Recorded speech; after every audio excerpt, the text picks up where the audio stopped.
Hello again. I've been on the allotment, so I'm going to do a quick allotment catch-up. I was digging up weeds and planting bits and pieces. I don't know why I don't have the motivation to keep the whole place tidy and weed-free.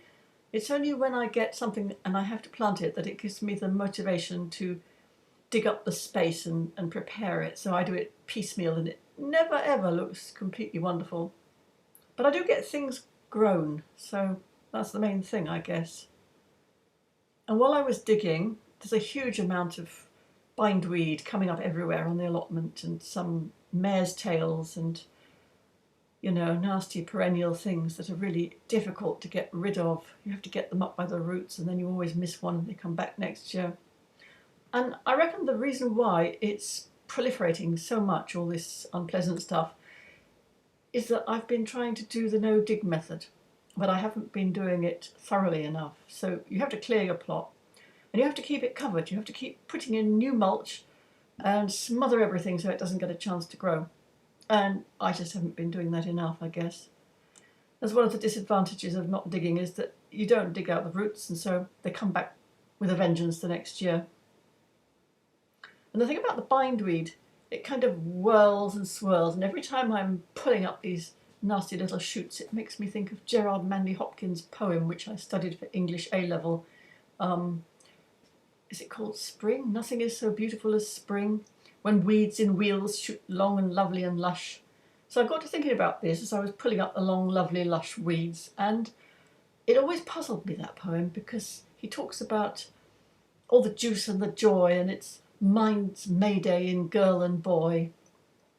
And the line that puzzles me the most, he says, have, get, before it cloy.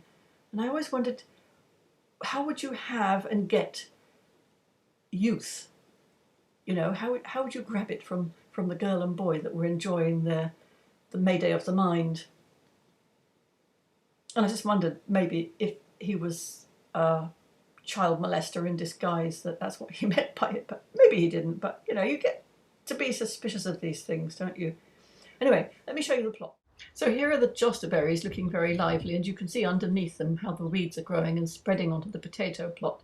Chris dug up loads of weeds, but there are still a lot there. And the potatoes are manfully struggling through. And then these are my little tunnels where I've dug over the ground, more or less, and planted my new seedlings. The cherries are all in blossom. We never did finish that fruit cage, and we never get any cherries because the birds always get there first. And there on the left in the background, that's an apple tree which we had in the back garden, and we transferred it because it really didn't fit and it wasn't thriving. So we're hoping to get more root room here. And there's a few little leaves coming out on it, but we're going to have to keep it very carefully watered. And so far the spring has been very, very dry. So there are the onions coming along, and behind them a couple of little tunnels, supposedly with peas in them. I'm not doing well with peas. They either don't grow, or when they do, they get eaten anyway. And on the other side, the little leftover potatoes from the bottom of the sack that I couldn't bear to throw away are coming through, but they have got a bit browned by the cold wind. Just hope there won't be any frost.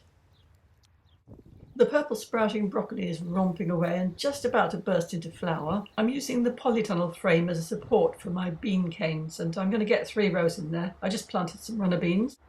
And I've just had 4 cubic meters of mushroom compost delivered to help with the weed suppression and the mulching and everything. So there you are, the lightning tour of my allotment. See you next time. Bye.